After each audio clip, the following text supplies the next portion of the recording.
Welcome to Finally Fettled, the podcast where cannabis meets conversation and maybe a little chaos. We're your hosts, Jackie and Tori, here to keep it real about our cannabis journeys, share some laughs, and potentially even drop a little knowledge along the way. We're all about making cannabis fun, approachable, and a bit less intimidating, whether you're a seasoned smoker or just kinda curious. So sit back, spark up, and let's explore the highs, the lows, and everything in between. Responsibly, of course. Let's get this sesh started. Do not use cannabis if you're under the age of 21. Keep cannabis out of the reach of children. Please consume responsibly. Guys, hello. Welcome back to another episode of Finally Fettled. Hey guys.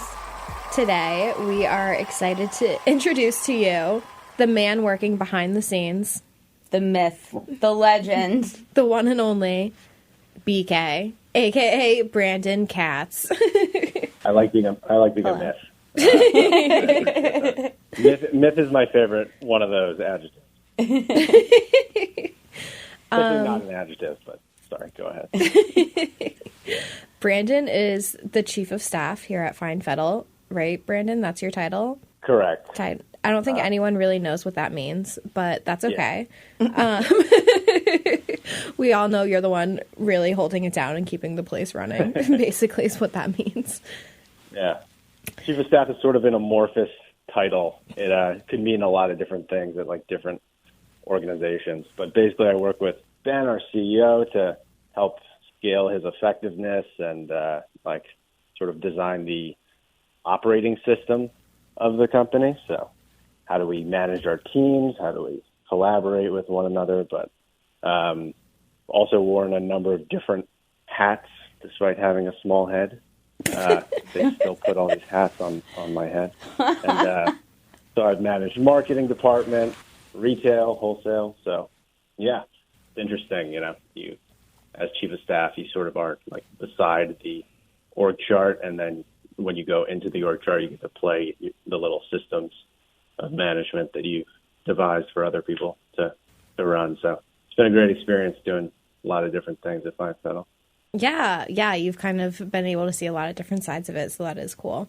I want to get into the nitty-gritty of what you think it is of how to build a cannabis company and what it takes to keep it going. But before we do that, we need to talk about what we consumed responsibly today. Yes, okay. We consumed, just for you, BK, this morning. In honor of you. The obvious choice was Comffy Type A. That is the Fettle sativa strain we have right now. Nice little sativa moment for a uplifting high this morning.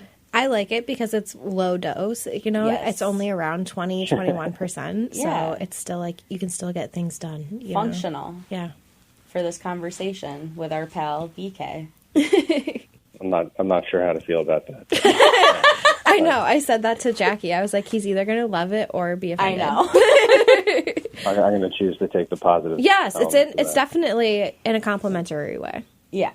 For sure. Well, for sure. In that case, I appreciate it. Someone needs to provide structure, you know? Like, we need all types. Mm-hmm. It takes a village. Nothing like smoking some weed in the morning for some structure. Organization of your day. Listen. Brandon, what is your favorite strain? You know, I don't really have a favorite strain.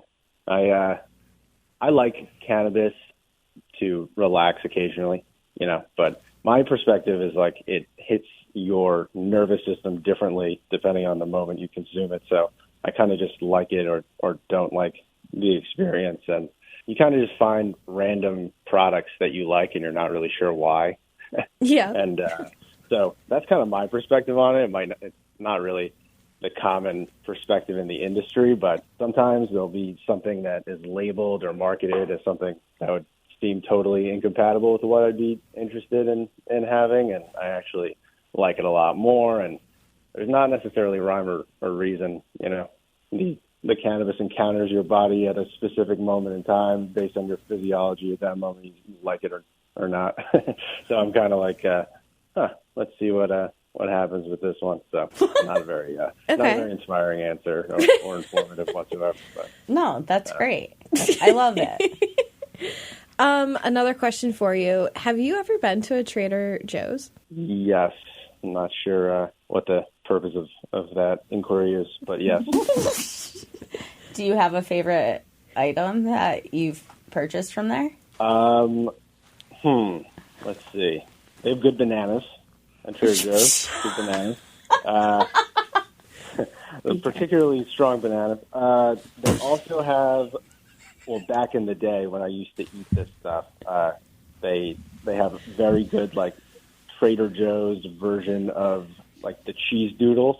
Yes. I would never. I wouldn't eat that these days. I've evolved my eating habits, which is a positive thing that I'd encourage to all viewers. I don't know. Don't hate on the cheese doodles. I think they're all age appropriate. Yeah. Well, to each their own. I think the cheese doodles are quite phenomenal. So if you're gonna get into the cheese doodle game, you should definitely check out Trader Joe's. Okay. Is this like a Trader Joe's? Are we doing a co-sponsor? No, it's just something we ask all of our guests. Clearly, you have not been listening to our previous episodes. Otherwise, you would know that. It's okay. That's accurate. Called out on the pod. It's okay.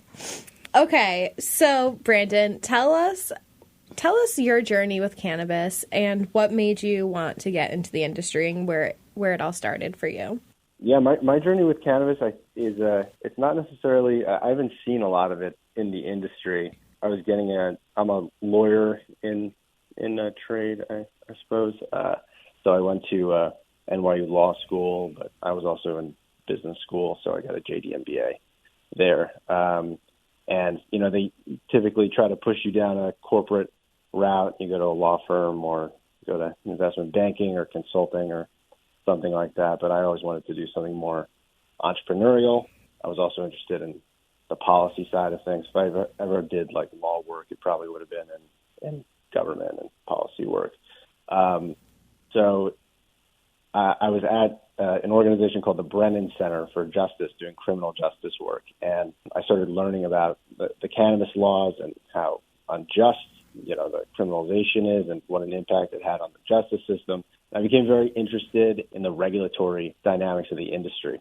Every state is totally distinct from one another from a regulatory perspective. The laws are totally different. There's no interstate commerce. You can't sell from one state and to grow product in one state, sell to another. So for a new industry, it's just completely unique and almost like the Wild West in a sense. So for someone in school that was interested in entrepreneurship and doing something interesting to enter into a field like that was exciting to me and different. I kind of just wanted to throw myself into it and learn all about it because, no one's quite an expert in the industry. It's kind of like an even playing field, and it was just fascinating. So, that was sort of how I ended up creating a bunch of student clubs at NYU. We called it Canna Business and Canna Law at the law school, and then at Wagner Canna Policy, and then we also had Canna Health at the Silver School. Wow, a whole bunch. That's awesome. A lot of student clubs, and so we called it the NYU Cannabis Network. I was able to meet a lot of people in the industry and my way in. But yeah, it's a fascinating space, and it sort of bridges this entrepreneurial area with the policy. All right. Can you talk to us a little bit about how you scale a company from startup to growth? Yeah. So, Fettle has been an amazing sort of experience in that scaling process. So, when I entered the organization, we were like 35 employees at the time, and only a couple of stores. We were at 5 stores, but one of Martha's Vineyard had like half a summer. So, we gone 0 to 1 very effectively in starting a business and like having real product market fit, getting customers who loved coming to our stores and great customer service. but the infrastructure wasn't there to scale from an operational perspective. So, we weren't having effective meetings. We didn't have real goals. People didn't really know what the company wanted to achieve. And so as the company started getting bigger, the teams and the different stores felt siloed from everything else that was happening. So one of the first things I did when I came into the organization was I actually interviewed every manager at the company, and I asked them, what do you think your goals are? Do you have goals? What do you think the company's goals are? Do you know what those are? Do you know how your work is contributing to the big picture? Do you know what other teams are working on? How do you collaborate with other people? Is there a breakdown there? What are the cultural dynamics you think that are driving success of the company? And I got a lot of amazing feedback from everybody that basically at Fettle, employees had a great sense of what the culture was. And they knew that they had to provide a great customer service, but they didn't really have a sense of what else they were actually specifically, what their team was intended to accomplish. And they had lost sight of what the company was doing because it had gotten so big. Ben, for example, like in the early days, he could be on the phone with every general manager all day long, or be at the stores because, when it's only a couple people, it's almost, you can call it a one-room manager, a manager that can see everything going on because there's only so many people that can fit in one room. You don't really need a system to oversee progress from a distance and be alerted when things are going wrong and come in to fix those problems and keep people on track towards what they're trying to achieve. It's a lot easier. You have to shift into a different gear of management when you hit a certain threshold of employees. So that seemed to have been what happened. We didn't shift to like a different mode of management where we could oversee what was happening at scale. And so because those systems hadn't been set up for that transitional moment. And so what I did was I worked with Ben. We set goals for every team, and we said, this is what success looks like. This is what we're trying to achieve. And we did it through the objectives and key results process, OKRs, which is a great system for setting goals. It's not just setting numbers and saying, hit this revenue target or hit this margin target, which is fairly uninspiring. It's a sentence that says, have incredible customer service or operate with operational excellence. So the teams can sort of hang their hat on a concept of what they want to achieve. And then there are measures that are sort of like proxy metrics for what that actually means so that we can measure objectively, did we get there or not? And we set those for all of the teams, and we were able to actually measure whether or not we were performing in an operationally excellent way or having great customer service, and why or why not. And then through structured meetings, we were able to gear people on track by having the right conversations, putting the right plans into motion, and making sure we're constantly working on getting there. So in terms of scaling an organization, I think that when you're small, it's a different sport to manage an organization. But once you hit a certain point, you have to shift your management approach and really do that by certain systems of management, by goal setting, by focusing on those goals, by measuring progress towards them, and by having really good meetings where you talk about the right things. And that's kind of the playbook, pretty much, and how you scale an organization. I think that if you're going to be successful as an organization, you need to have those systems in place. Otherwise, you're going to hit this visibility cliff. Yeah, you're not going to be able to see what's happening, and all of a sudden you're going to have to go way too close in terms of your management to understand all these little details, and you'll get bogged down in all of this low level work because you're trying to figure out all these little things that are going on and not focusing on the big picture. Or you're going to be way up in the clouds and really not understanding all the problems that might be ultimately undermine your ability to achieve those goals. So it's sort of there's a science to it in a sense, and it's really not that hard. You set goals and you measure what it means to hit them. and you stay focused on them through meetings. And if you're off track for getting there, it's like, why? What's going wrong? Let's try to figure that out and solve the problem so we can actually get there. And that's kind of the system. But there's also a cultural element to a lot of these things too, which is super important.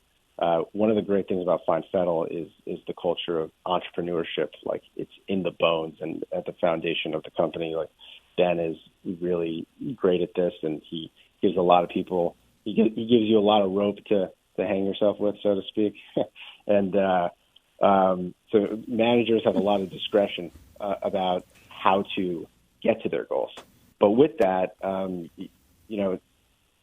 you need to cultivate a culture of celebrating wins and encouraging one another and encouraging people to innovate and have and almost like a risk tolerant culture where you give your managers the ability to try different things that may or may not work to achieve your goals, to have amazing customer service, to have an amazing culture, to operate in a great way. Let's try this new process. Let's try this new way of interacting with customers. Let's try this new, way of recognizing employees, to have a better culture and see if it works. And we'll measure it, so we'll know. And unless you fuel the fire, flame the fire, whatever, I don't know. Unless you're constantly adding power to the systems through inspiring a high performing culture, people are just going to lose their. Are going to become fairly unmotivated and not be performing at a high level. So I think it's really important to recognize people's achievements and to give them a lot of discretion to figure out how to get to the goals. So you're giving them direction, but you're not telling them exactly how to do everything. You're giving them a sense of ownership and saying, figure this out. I'm going to be here to support you in that. We're going to brainstorm and solve all of these problems together. But let's get there when they have great ideas proactively put forth. It's like, that's amazing. Actually recognize it, actually cherishing that kind of behavior in a genuine way. And I think that it'll establish a direction for an entire organization that everyone's working towards. And it's just sort of like autonomously running like clockwork. Yeah, that's awesome. So what is a goal that you're particularly proud of the team hitting? There are a lot of goals, I guess. I mean, personally, I get the most sort of kick out of change management at a company. So just the fact that everyone has adopted these systems and we're operating at a much higher level. That's sort of an achievement in and of itself. It might not be as much of a numbers-based achievement, but there are certain achievements, like everybody runs meetings in the same way throughout the company, which didn't exist when I came to the organization. And the failure to run a good meeting, for example, I actually think that could be the number one cause of failure from an operational perspective. Not in terms of most companies fail because they run out of money or don't have financing or people don't care about their product and don't actually want to buy it. But from an operational perspective and running the company, I could potentially make the argument with a reasonable degree of confidence that failing to focus on the right things in meetings is the number one cause of failure, because you don't have that much time with the people that you work with and I agree. Collaborate in those forums. And if you don't talk about the right things, you're just going to miss it, and it's just going to go undiscussed. Yep. And the problems are never going to be addressed, or the opportunities are never going to be exploited, and it'll just you're not going to be making any progress. And there was a time shifting from one room management to sort of management at scale, where it seems like things talked about in a meeting would just evaporate into the air afterwards. Nothing ever happened with them. Important topics were also just never discussed, and we were late on things. We didn't get to market on time. We had to spend way more money on this than we had to because we didn't get ahead of it. So honestly, like a goal of just focusing on the right things and consistently having strong meetings, which is a pretty boring goal. But I will. But it's important. I think it's the highest impact operationally thing that we've done since I've been at Fettle. I could make that argument. But in terms of like a real tangible sort of goal, I mean, I think we have incredible customer service, and that, you know, like people who go to our stores, they feel that energy, and I think that that's really more cultural than anything. Ben sort of leads by example there, and his personality has metastasized throughout the organization. That's actually a pejorative term, but it spread. And I think that there's an energy to the company that is tangible, and it definitely passes through to the customer. So I think our customer service goals, which we measure by like Net Promoter Score and surveys and retention rates and Google ratings and things like that, all of that is extremely impressive. But there's another really important thing that we do well, which isn't really a goal, so I'm not fully answering your question. But it's just like, I think that another thing that we do really well that's extremely, extremely important is we have a culture of speed at the company. And sometimes that can feel chaotic, you know, here and there. Well, luckily, we have all these great systems to offset that. But like, you know, and I think this does come from the CEO as well. Like, there's an expectation that things happen fast, and in this industry, I don't know what you're talking about. It's never chaotic ever. Slow paced industry, and so yeah, relaxing time. Just kidding. I mean, look, it's the world of growing a business is super chaotic. Yes. You know, like there's always trade, especially when you're growing like we are, and you know, we've become like a real business. You know, we still have that start. It's hard. Sometimes you forget because we still have a total startup mentality, but like we're a substantial business at this point, and you know, like their growth pains. There's so much that goes into that. It feels, but I do think that there's an energy at the company that sometimes, like, we have so much stability actually because of our operating systems and because of you know, the market positions that we're in and the strategic choices we've made. But I think it feels sometimes like more high energy at Fettle because there's such like an expectation of go, go, go.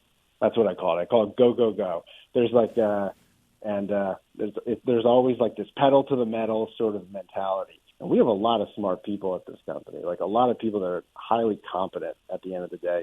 And there's a feeling like you have to move really fast and get all this stuff done.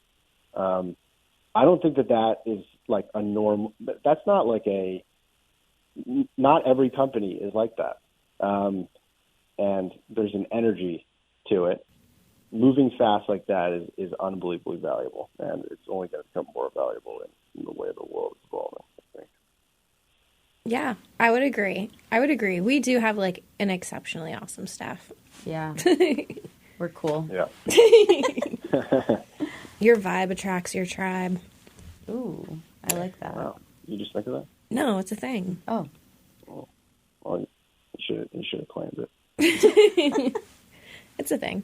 All right, guys, we're going to take a quick break because we have to show some love to one of our newest favorite brands out there, Comffy. Yes, if you're looking for flower or pre-rolls that are consistent, fresh, and just feel right, Comffy is it. Everything is cultivated right here in Connecticut at Fettle's brand new production facility in Bloomfield. And fun fact, it's actually the first facility in the state built under the social equity cannabis regulations. So not only is the quality top tier, but it's supporting real impact too. Each plant is grown with care under ideal conditions, which means you're getting the best terpenes, potency, and flavor every time. Consistent, fresh, and grown with care for your comfort. Comffy has what you need to feel good no matter the vibe. So go down to findfettle.com and get Comffy.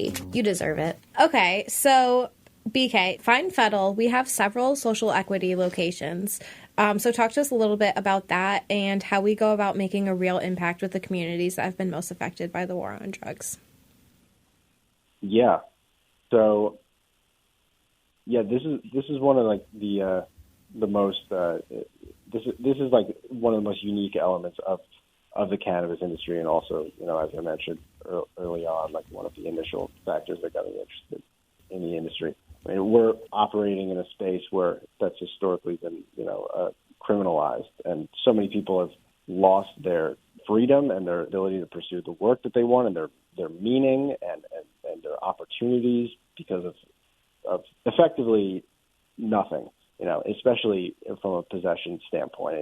It's crazy. Like, we talk casually about, having, those smoking in the morning or consuming here and there. It's like it's not really such a big deal. And, people have lost their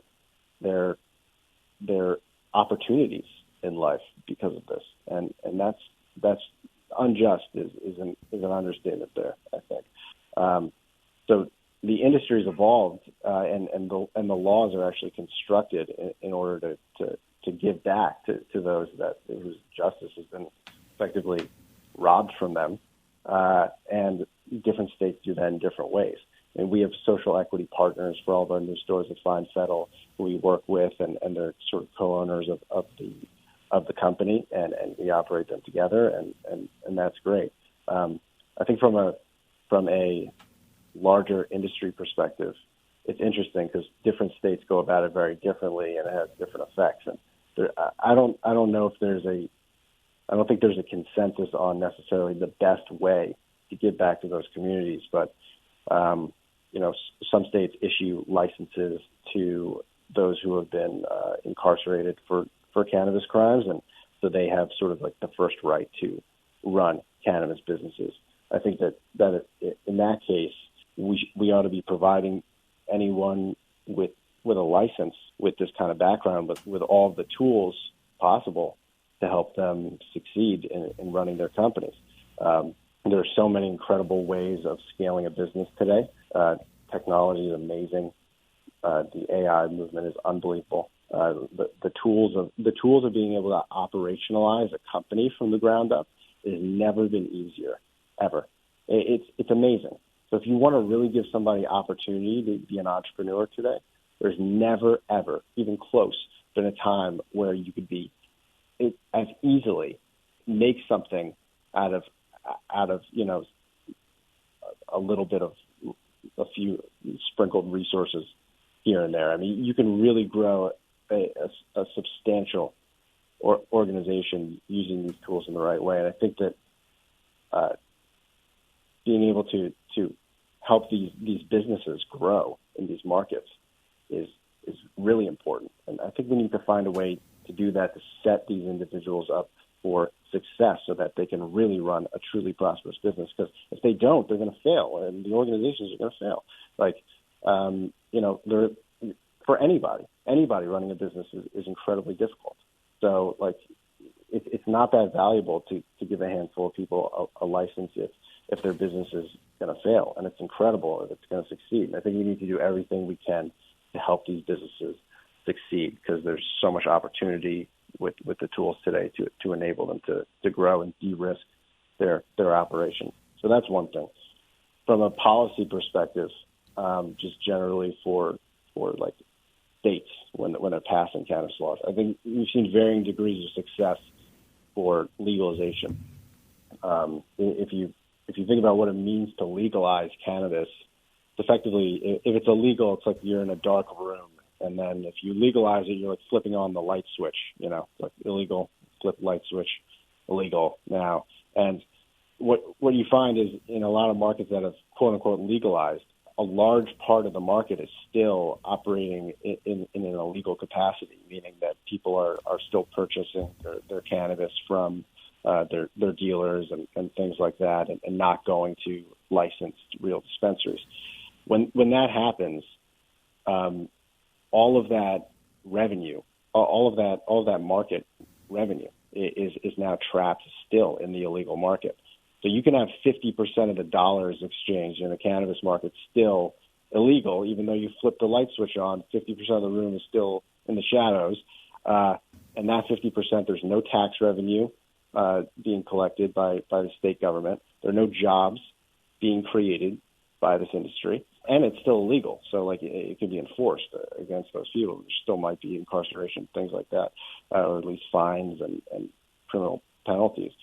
And so I think that what you need to do is maximize the tax revenue and take that revenue and put it back into the communities.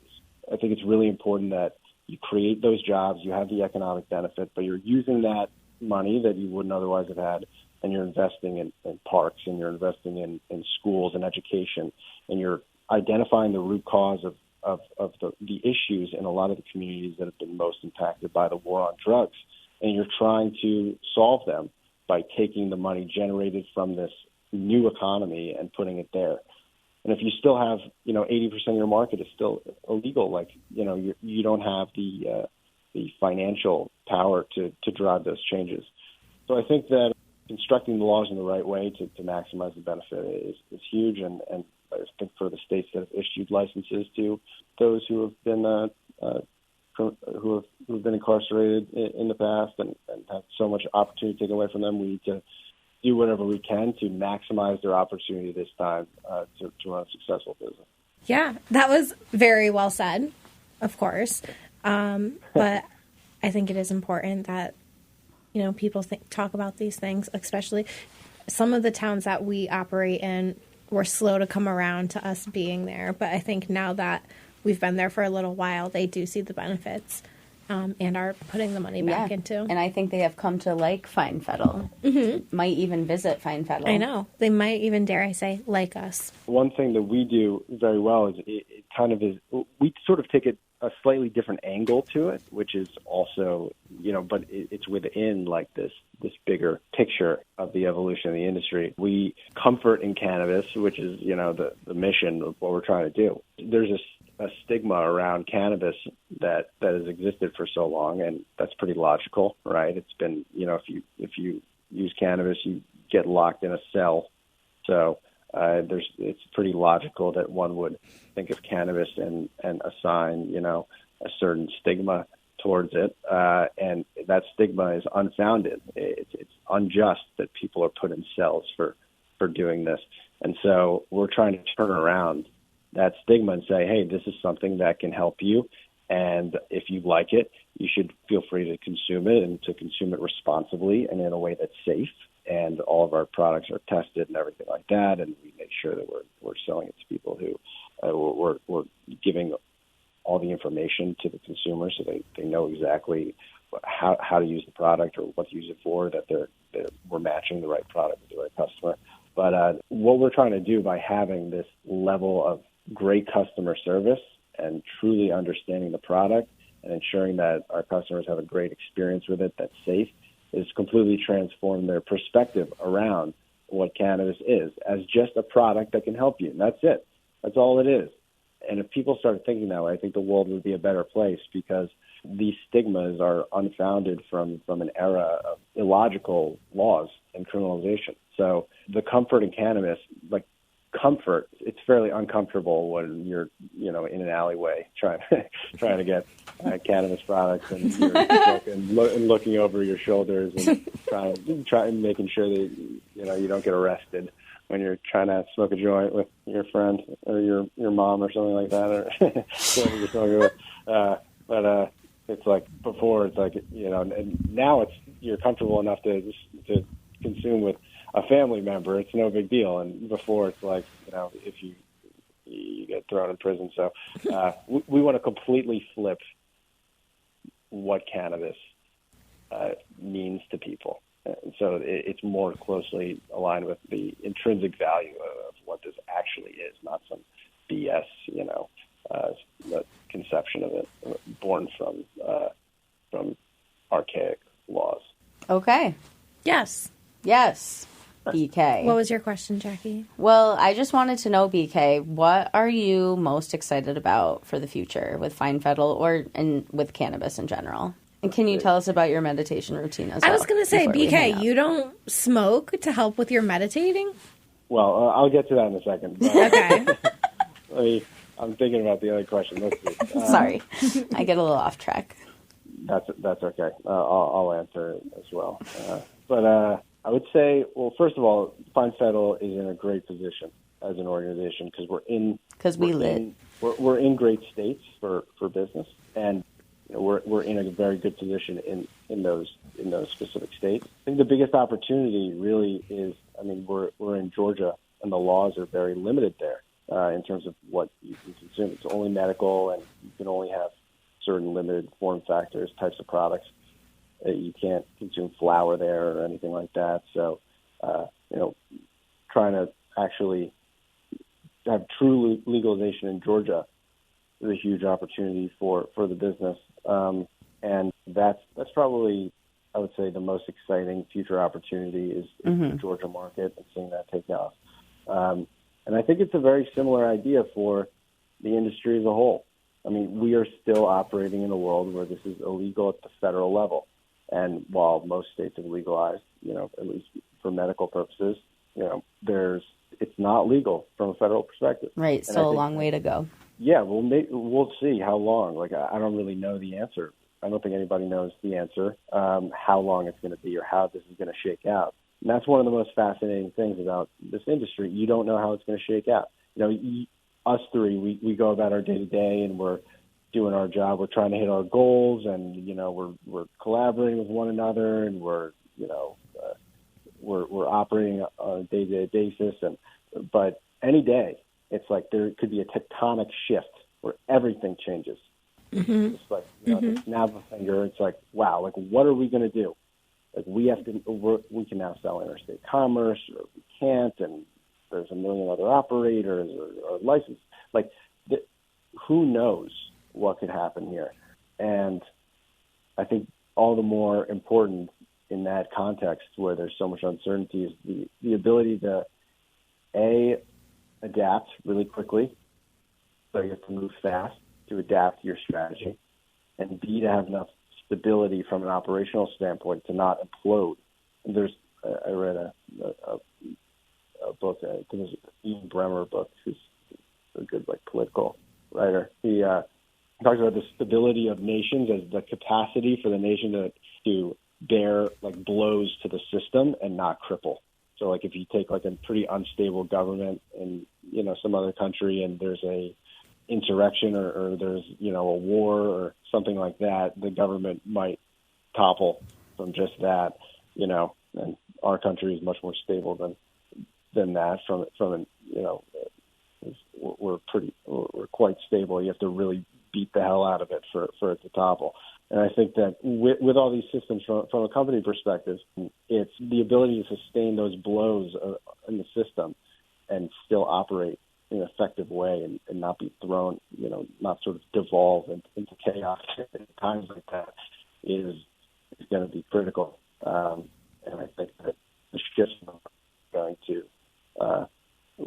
weed out a lot of companies and define the winners and the losers in the market. That's one of the most interesting things about what's going to happen in the next, 3 to 10 years or something. Yeah, definitely. Yeah, cool. Okay, now can we talk about consuming cannabis with meditation? Just real quick little breakdown. Sure. Yes. So I meditate every day, and I meditate in the morning and in the afternoon. It's been, if anybody doesn't meditate, I highly encourage doing that. I think you do have me very intrigued by it. It's effective. It's not some big deal. It's more, it's effectively paying attention to what it feels like to not be a dead person.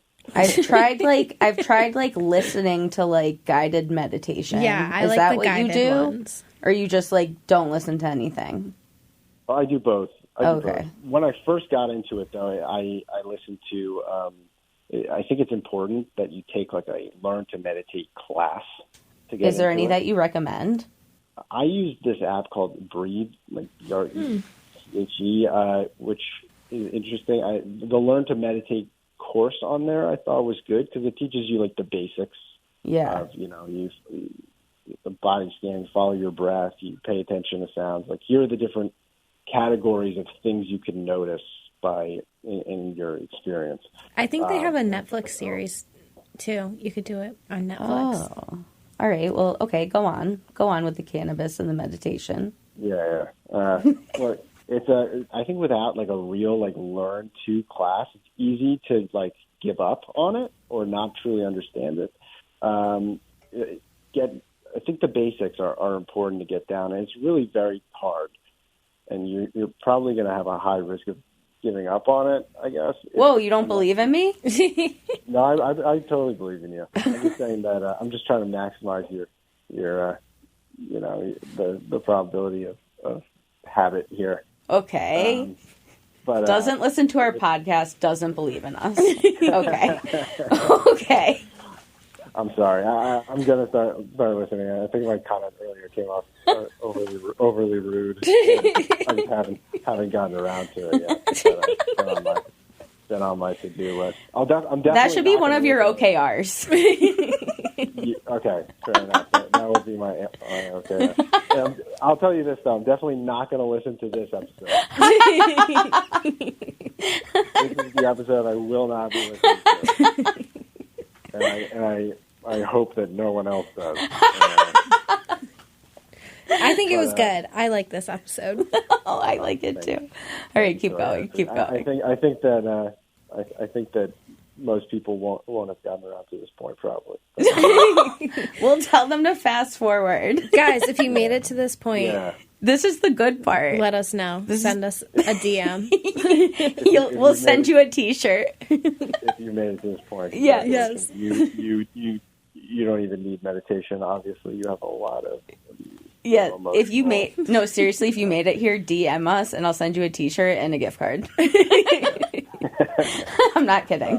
At finallyfettled.pod. Yes. There you go. I like that. Use code word meditation. I'm not kidding. I am not kidding. There you go. Okay. So, in terms of, it's actually a totally essential sort of like part of it's maybe the best thing I've ever done for my well-being. It teaches you to not be constantly lost in thought all day long and pushing away things that are uncomfortable and clinging to things that makes you feel better emotionally. You're not really like blown around by the winds of life as much. It's like your emotional state is turbulent. It goes up, it goes down, and you can sort of create some distance from that and watch it from a third party perspective with a lot more equanimity, and that's huge just from a well-being perspective. So, I think, but really what it is in essence is you're paying attention to what it feels like to be you in this present moment experience, and taking the time to just put everything down and say, what does it actually feel like right now to be conscious in me in this moment? That really is life. That's what it means to be alive. It's like, this is what it is. Like, you go your whole life and you distract yourself from what it actually feels like to be alive every moment. Holy I think it's important. Wow. That's some real BK wisdom on the pod for Holy you. I recommend everybody get Fettled and listen to BK talk. You didn't know what you were in for today. BK. And you get a T-shirt. No, seriously. I'm not kidding. I'm serious about that. I'm going to put that in the show notes, too. There you go. Perfect. But in terms of cannabis, you'd think that this might not be good marketing for Fine Fettle, but it's kind of my experience.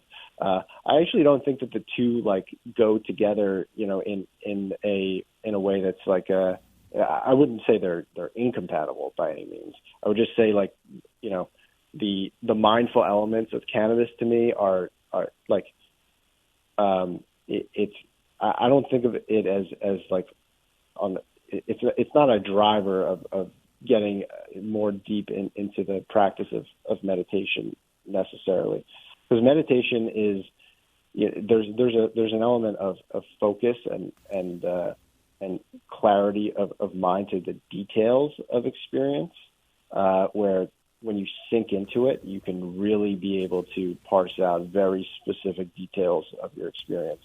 And if you consume cannabis, it makes it more difficult to do that because you're more prone to being captured by thought. I don't know. I don't know if I agree with you.